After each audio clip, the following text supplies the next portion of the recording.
We've also seen the Chinese ambassador summoned to the Foreign Office over UK spies being arrested, charged with spying for Hong Kong. I mean, the threats are coming to us from all directions. Are you confident that the British government, our security agencies, that our allies in Europe and America and around the world, the Five Eyes and others, that we are up to the task of taking on these challenges from authoritarian states like Russia and China, the cyber risk, all-out war as in Ukraine or in Gaza, or indeed cyber war? Are we up to the task? Well, I think we have been, candidly, the whole West has been, and British governments, both Labour and Conservative, have been complacent about the threat from other states. Some 12 years ago, when I was working in the Ministry of Defence, there were reports in the newspaper and verified by intelligence that something like 90% of cyber attacks on the UK came from one single house owned by the People's Liberation Party, People's Army in Shanghai. So, this isn't new. Yeah. What is new is the greater understanding that China has a desire to impose economic hegemony on the world through its Belt and Road Initiative. Yeah. It's achieved that to a large extent, or is achieving it. And we are not the enemies of China, but we need to be... Yeah, we are. They're our enemy.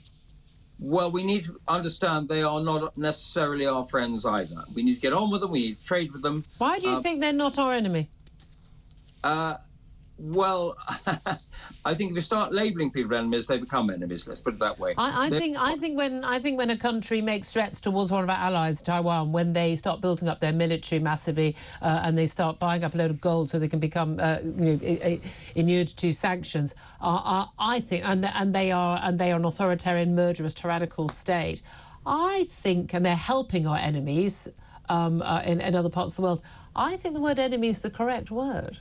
Well, let's not dwell on semantics. I would say we need to be very, very, very concerned about all those things.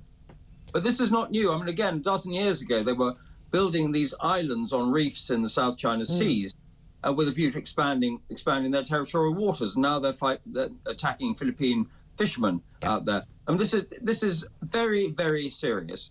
And we go back to the old adage, which is if you want to avoid war, if you want peace, you prepare for war. Absolutely. Are we suitably prepared? Just one final question, because we've got the announcement from Grant Shapps, the Defence Secretary, today that they're going to build 6 new naval vessels. That's certainly welcome.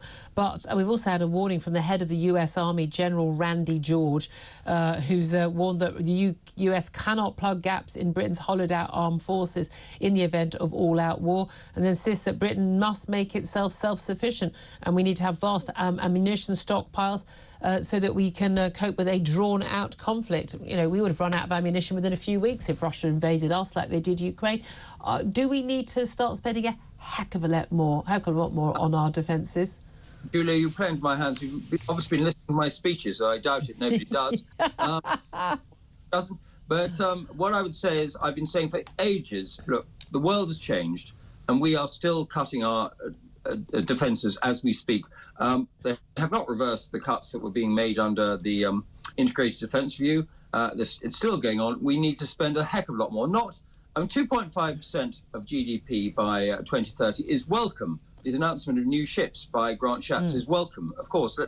And let's make sure that the opposition, should they win the next general election, are held to that. But we need much more than that. And when I was in the army back in the 80s and 70s and 80s in Germany, we were spending over 5% of GDP on defence because of the war going on. Now, it may have escaped a few people's notice. There's a war going on now, a hot war, not a cold war, in Ukraine. And we should be paying attention to that. I really appreciate you joining us, Lord Robertson, Andrew Robertson, former Conservative Armed Forces Minister. Thank you very much.